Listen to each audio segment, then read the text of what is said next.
Bike விளம்பரங்களில் இது ஓடாது பறக்கும் என்ற வசனத்தை நாம் கேட்டிருப்போம். ஆனால் இந்த பைக் ஓடவும் செய்யும், அதற்கு ஒருபடி மேலே சென்று தாவவும் செய்யும். நாம் அமர்ந்து கொண்டு இந்த மிருகத்தின் மேல் பயணம் செய்தாலே போதும், அதுவே பார்த்துக் கொள்ளும் என்கிறார்கள் கவாஸ்கி நிறுவனத்தினர். ஜப்பானை தலைமையிடமாக கொண்டு செயல்படும் பிரபல நிறுவனமான கவாஸ்கி கார்லியோ என்ற ரோபோட் பைக்கை அறிமுகம் செய்ய உள்ளதாக வீடியோ வெளியிட்டனர். வழக்கமாக பைக் என்றால் டயர் இருக்கும், ஆனால் இந்த பைக் 4 கால்களை கொண்டு மிருகம் போன்ற தோற்றத்தை பெற்றுள்ளது.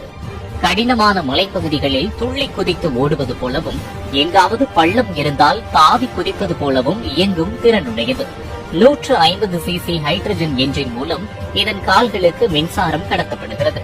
டச் ஸ்கிரீன் மூலம் இயங்கும் வசதியை பெற்றுள்ள இந்த பைக்கில் 2 USB மூலம் தங்களின் ஏதாவது 2 டிவைஸிற்கு சார்ஜ் செய்து கொள்ளும் வகையில் அமைக்கப்பட்டுள்ளது.